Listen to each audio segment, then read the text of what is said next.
You're Locked on the New York Rangers, your daily podcast on the New York Rangers. Part of the Locked On Podcast Network, your team every day.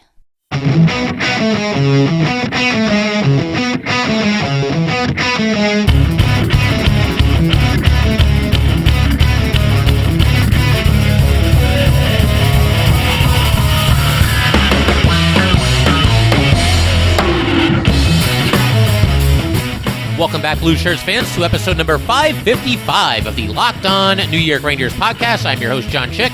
Just wanted to thank you guys for making Locked On New York Rangers your first listen every day. We are free and available on all platforms. That song you're hearing right now is, of course, Leave the Lights On from our good friends in Pacifier. You can check those guys out anywhere you get your music. And today's episode of Locked On New York Rangers is brought to you by BetOnline. BetOnline has you covered this season with more props, odds, and lines than ever before. BetOnline, where the game starts. And we've got a special Sunday morning edition for you guys here. Going to be talking about, obviously, the Rangers' thrilling come-from-behind win last night against Dallas. Rallying out of an early 2-0 hole, basically just flipping this game on its head. I mean, this game took a complete 180. I know you hear that cliche get tossed around quite a bit, but it was like somebody just flipped a light switch. I mean, the Rangers were looking like they were going to get run off the rink. It looked like they were going to have, their first 3-game losing streak of the season, at least, losses that all occurred in regulation. They had one 3-game losing streak at the beginning of November, but 2 of those were in overtime. But like I said, they came storming back. They ended up scoring 7 goals in this game. Goals were scored by 7 different players. And again, it's one of those games, we talked about this not that long ago, but I try to keep track of, the best wins of the season, the worst losses. Just a handful of minutes into this game, once again, I kind of knew this was either going to be in one of the best wins of the season, because obviously it would have meant that the Rangers came storming back and got the victory, which is what happened, or it would be one of the worst losses. I mean, this was a big, big game for the Rangers. They'd lost 2 in a row. They'd basically been dominated in each of their last 2 games before this against the Wild and against the Blues. And the trade deadline is very fast approaching. We're down to barely over a week remaining here. It's now 8 days, if my math is correct. Again, we're recording this on Sunday.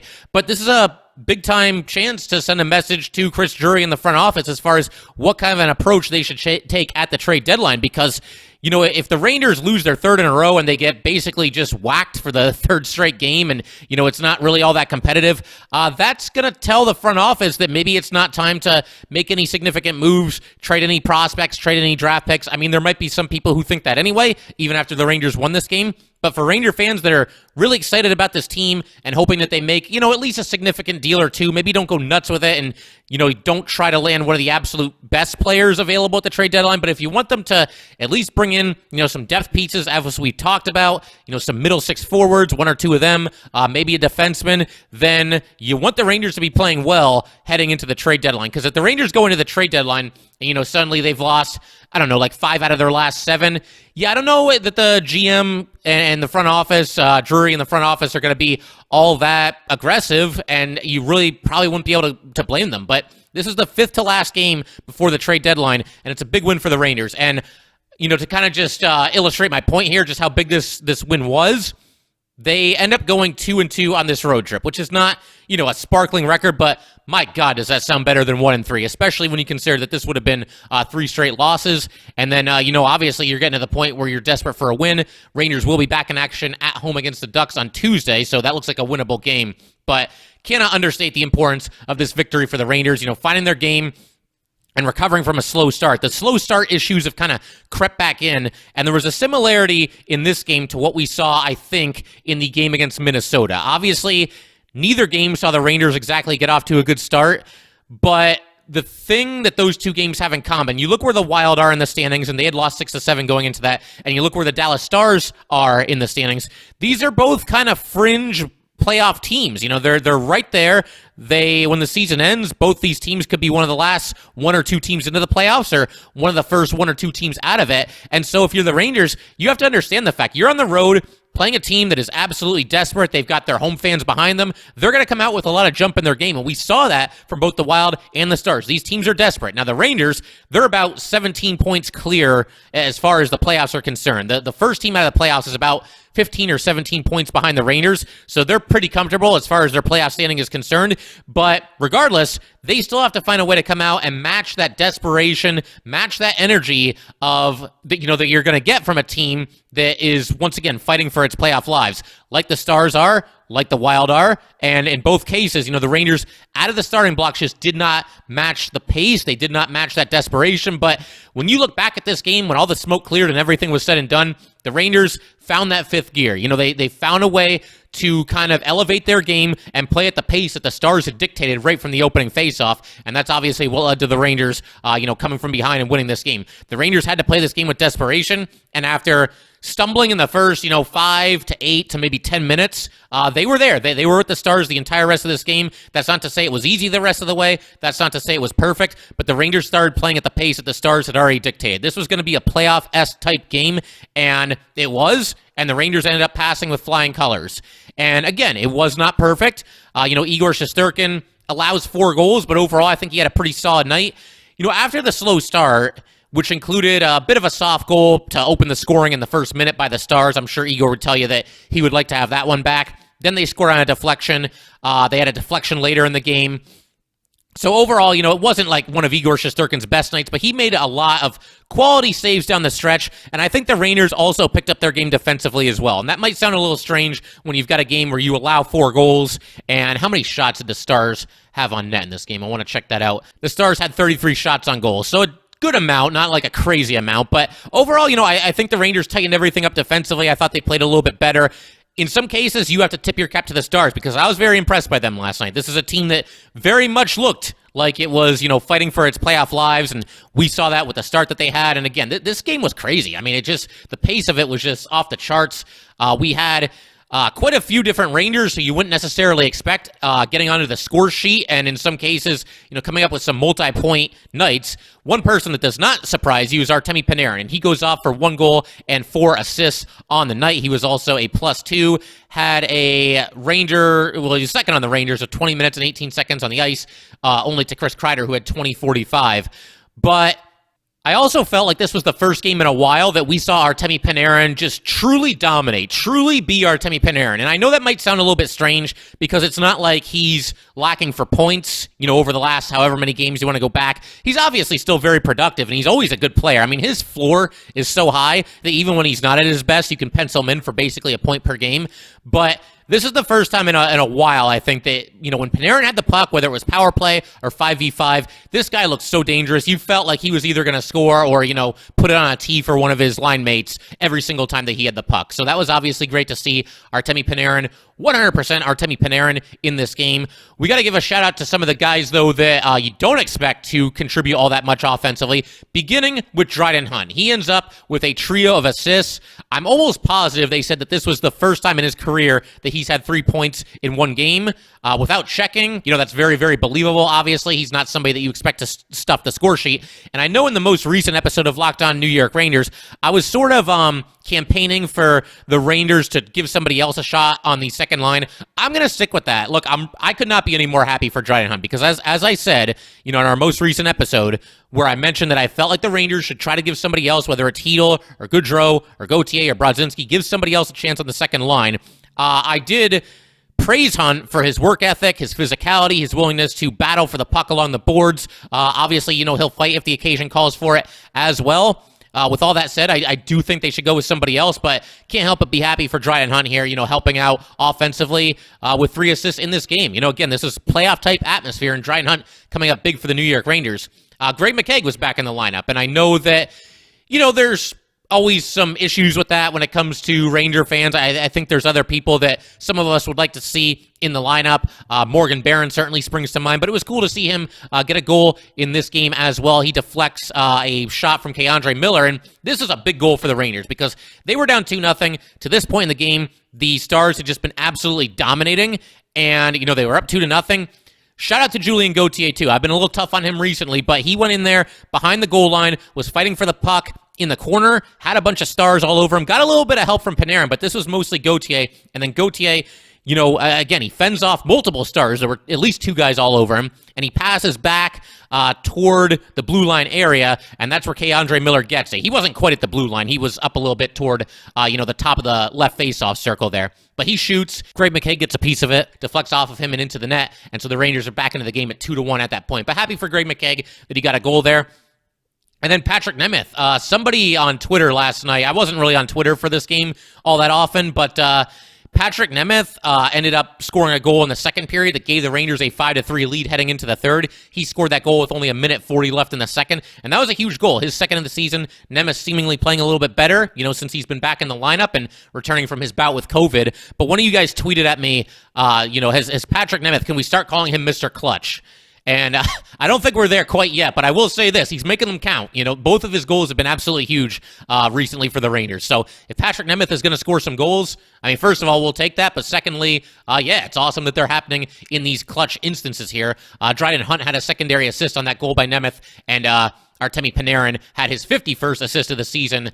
The primary assist on that goal by Nemeth. And it was a great play by Nemeth. He was back behind the goal line. Like I said, he came around the other side of the net and tried to stuff the puck in on a wraparound and actually did so. It didn't seem like it went in at first. There was a big pile up in front of the net and everything, but they went to the replay, and clear as day, that puck was over the goal line. I still hold my breath on those because even though it seems obvious to you and me and anybody with two eyes that puck was in the net and that it should be counted as a good goal, I'm still kind of holding my breath as the refs are reviewing this. We've seen some weird things happen, and sometimes I just don't know what they're looking at or what kind of weird, obscure ruling they're going to come up with. So I was still holding my breath, but they got this one right, thankfully, and a big goal for the Rangers because that made it 5-3 going into the second period.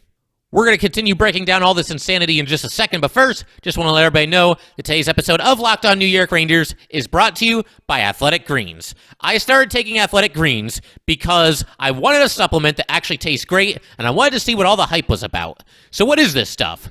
With one delicious scoop of Athletic Greens, you're absorbing 75 high-quality vitamins, minerals, whole food source superfoods, probiotics, and adaptogens to help you start your day right.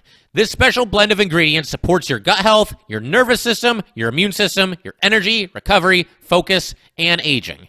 Athletic Greens has over 7,000 five-star reviews. Athletic Greens is a climate-neutral certified company, and it costs you less than $3 a day. You're investing in your health, and it's cheaper than your cold brew habit. Right now, it's time to reclaim your health and arm your immune system with convenient daily nutrition, especially heading into the flu and cold season. It's just one scoop in a cup of water every day. That's it. No need for a million different pills and supplements to look out for your health. To make it easy, Athletic Greens is going to give you a free 1-year supply of immune-supporting vitamin D and 5 free travel packs with your first purchase. All you have to do is visit athleticgreens.com/NHL Network. Again, that is athleticgreens.com/NHL Network to take ownership over your health and pick up the ultimate daily nutritional insurance.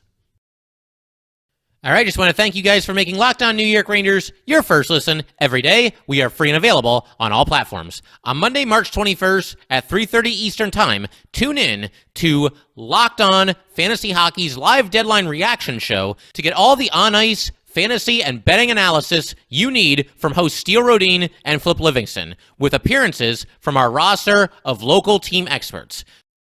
All right, definitely want to go ahead and talk about some of the lineup decisions. The Rangers going with 11 forwards and 7 defensemen for the second time this season and second time in fairly recent history here. And there was some conjecture. I think this might have been fan-created more than anything else, but there was some conjecture that maybe Ryan Lindgren would actually end up being a healthy scratch in this game. And to be fair, he definitely has struggled recently. The last game against the Blues, we talked about how he had 2 penalties in the first 8 minutes of the game. He also had a miscue on the second goal that the Blues scored in that game. He basically just left this guy wide open in front of the net. I'm really not sure what he was doing on that play. But listen, I think it's just kind of a bit of a rough patch for Ryan Lindgren. He's a rock-solid defenseman for this Ranger team, and I don't think he should be healthy scratch, and I was glad to see that he was not.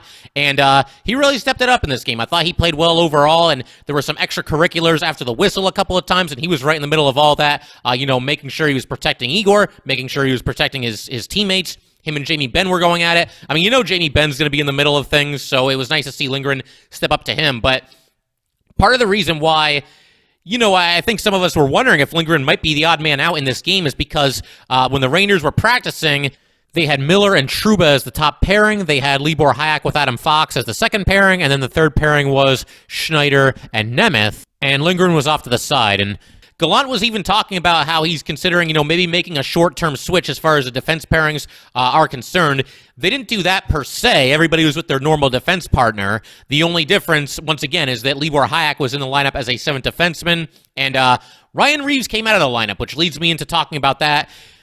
I wouldn't have done this. Let me just say that first of all. I know Greg McKay had a goal, but overall, I think, on most nights, if everybody's healthy or most players are healthy, I think he should be the odd man out. The only thing I can come up with is that, Gallant feels like the Rangers need a little bit more out of Ryan Reeves. And Reeves, a couple of times recently, has taken a few penalties, a couple in the offensive zone that were not necessary.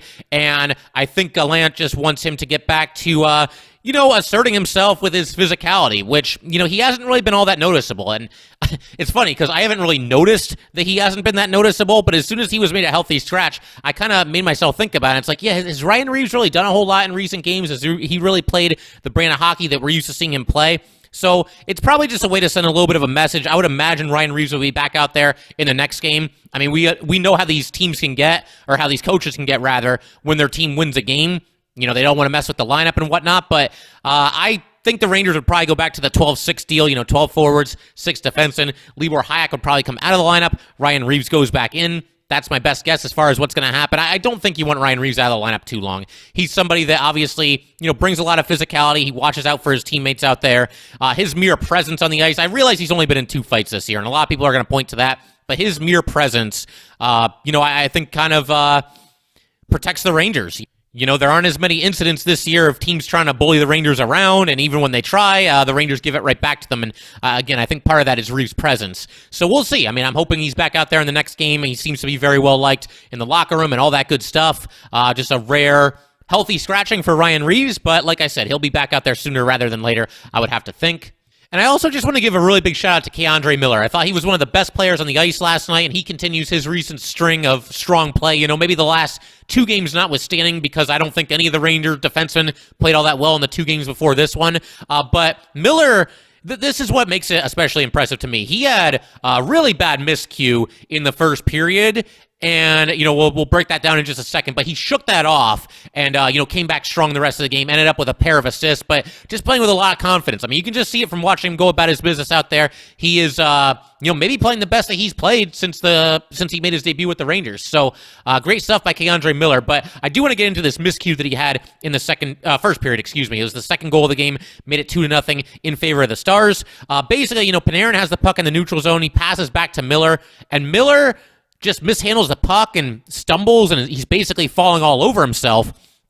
And, despite this, he's really not in that much danger as of this point in the play, where we are in my description here.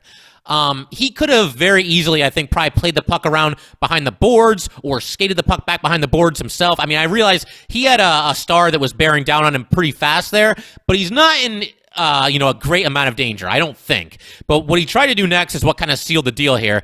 He, again, he has a star bearing down. The guy's in on the forecheck really hard, and he tries to basically just almost like one hand knock a pass across to Jacob Trouba and pass in front of the Rangers net, and that is never a good place to be passing the puck when you're in a situation like this. And obviously, there's a fight for the puck. The Stars come away with it. The Stars are able to, never let Miller's pass even get to Trouba. 1 or 2 passes later, you get a one-timer from Kiviranta, and Tyler Seguin deflects it in from the doorstep. So not a great moment for K'Andre Miller there, but like I said, I thought he was really, really strong in this game the rest of the way after that, really bounced back nicely, and again, continues a streak of strong play.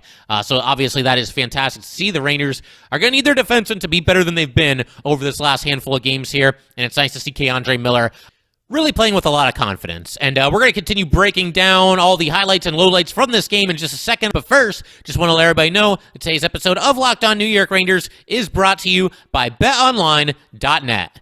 It's that time of year again, as college basketball's tournament is finally upon us. From all the latest odds, contests, and player props, BetOnline.net is the #1 source for all your sports betting needs and info. BetOnline remains the best spot for all of your sports scores, podcasts, and news this season. And it's not just basketball. BetOnline is your continued source for all your sporting wagering information needs, including live betting and your favorite Vegas casino games. Head to the website today or use your mobile device to learn more about the trends and action. BetOnline, where the game starts. Today's episode of Locked On New York Rangers is also brought to you by Built Bar. I'm sticking to my resolution to eat right thanks to Built Bar. It almost feels like it's not really a resolution because I actually enjoy eating them. Have you tried the Puffs? If you haven't, you're missing out on one of Built Bar's best tasting bars. Puffs are a fan favorite with some incredible flavors. And all Built Bars are covered in 100% real chocolate. Yes, Puffs included, 100% real chocolate. Low calorie, high protein. Replace your candy bars with these. They are better. A typical candy bar can be anywhere from 200 to 300 calories. Most Built Bars contain 130 calories, 4 grams of sugar, 4 net carbs, and 17 grams of protein. Compare that to a candy bar, which usually has around 240 calories, 30 grams of sugar, and dozens of net carbs. At Built Bar, they're all about the taste. They make it taste delicious first, then they figure out how to make it healthy. And I don't know how they do it, but they pull it off every single time. Go to Built.com, use promo code LOCKED15, and get 15% off your order. Use promo code LOCKED15 for 15% off at Built.com.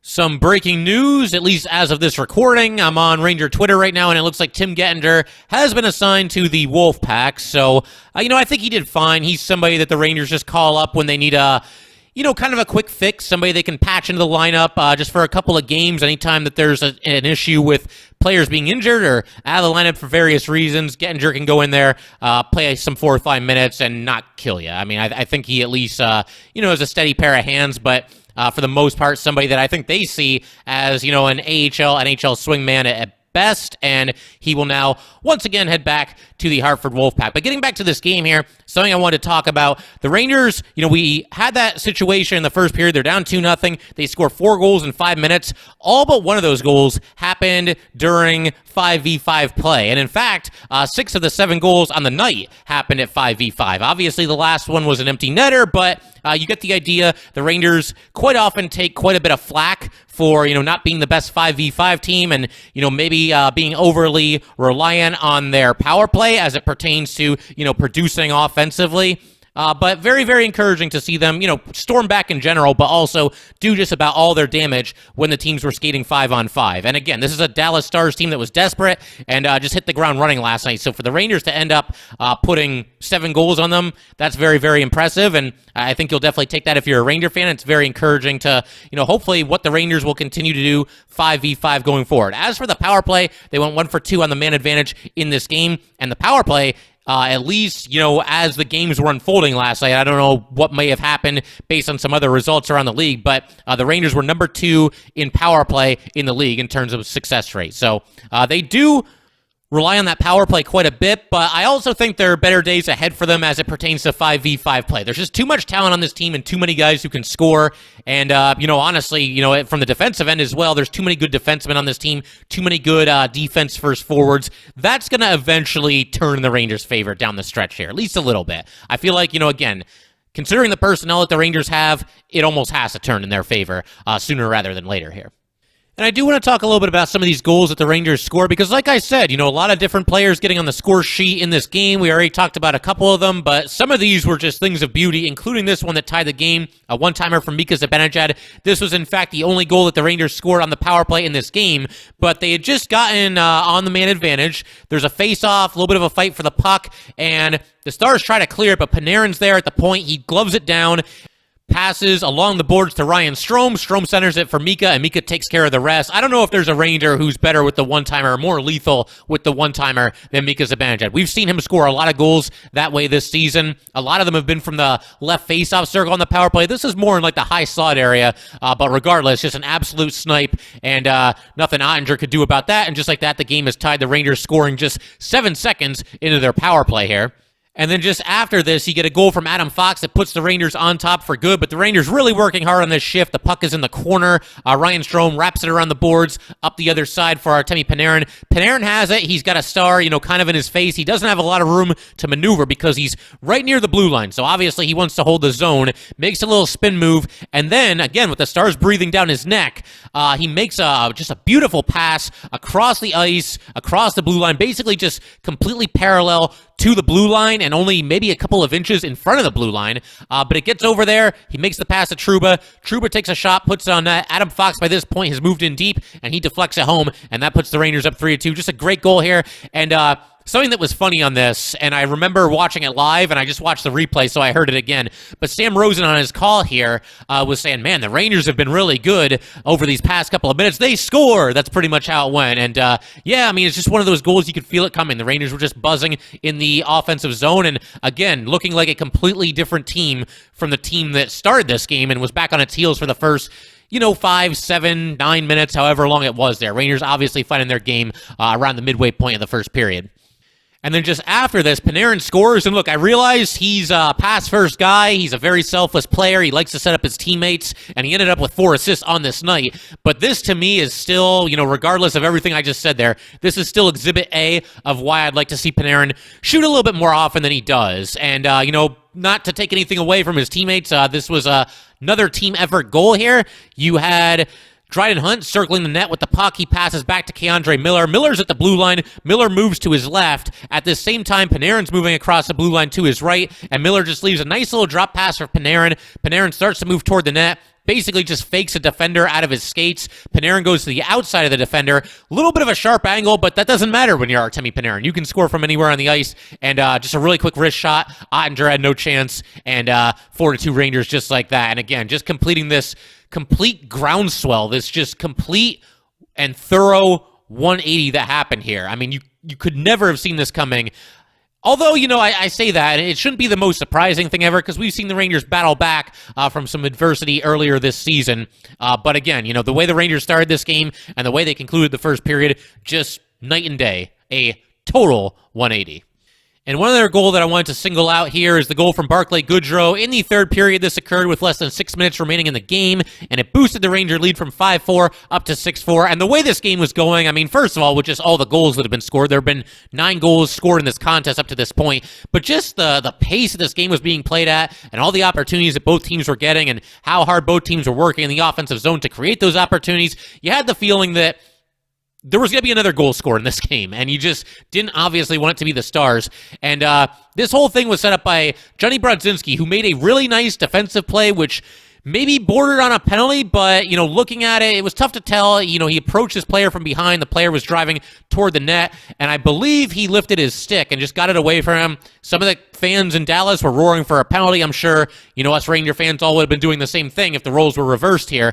But he got the puck away, prevented a possible scoring opportunity for the Stars. So a great play by Brodzinski there. And then a really nice play by Filip Chytil as well, because the puck is still in the Rangers zone. After Brodzinski made his play, the player that fell to the ice still kind of batted the puck across the ice to an empty sheet and was trying to, probably set up a situation where his guy could get to it before the Rangers did. But Filip Chytil got there, chipped the puck out of the zone and into the neutral zone, and then Barclay Goodrow collects it in stride, goes up the left side of the ice, takes a shot from the left faceoff circle, and scores. And it was definitely a soft goal. This is one that Ottinger, I'm sure, would have liked to have had back, but be that as it may, still really nice play there by Brodzinski to set the whole thing up. A nice play by Filip Chytil, getting the puck out of the zone. And Barclay Goodrow continuing his offensive outburst this season. Again, we've talked about this before, but he continues to just add on to his career high in goals. He's now up to 13 on the season. So getting some unexpected offense out of Barclay Goodrow, always a nice thing. And,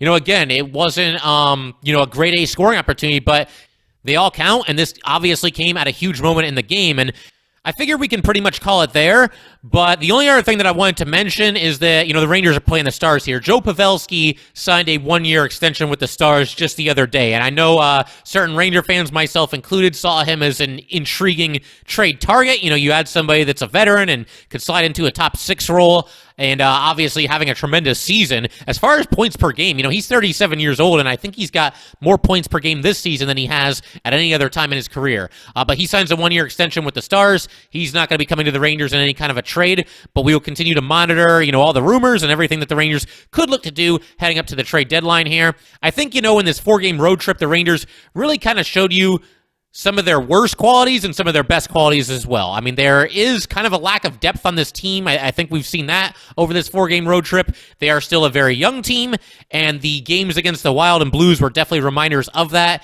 They do tend to over-rely on Igor Shesterkin a little bit. Their defense against the Blues, I'd say something about the Rangers' defense against the Blues, but they played no defense against the Blues, so I can't really comment.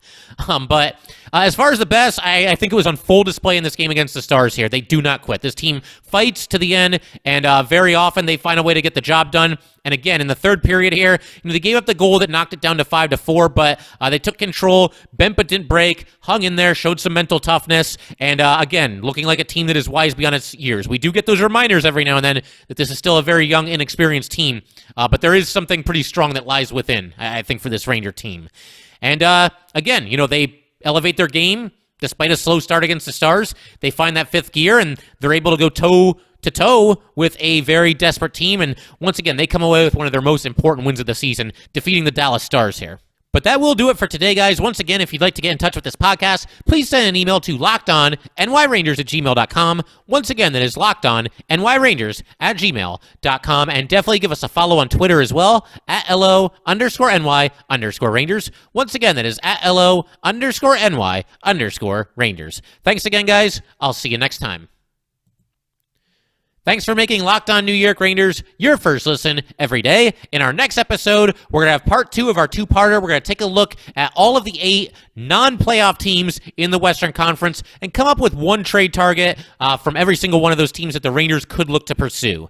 Now make your second listen Locked On Fantasy Hockey. Host Steele Rodine and Flip Livingston help you become the expert of your fantasy league. It is free and available wherever you get your podcasts.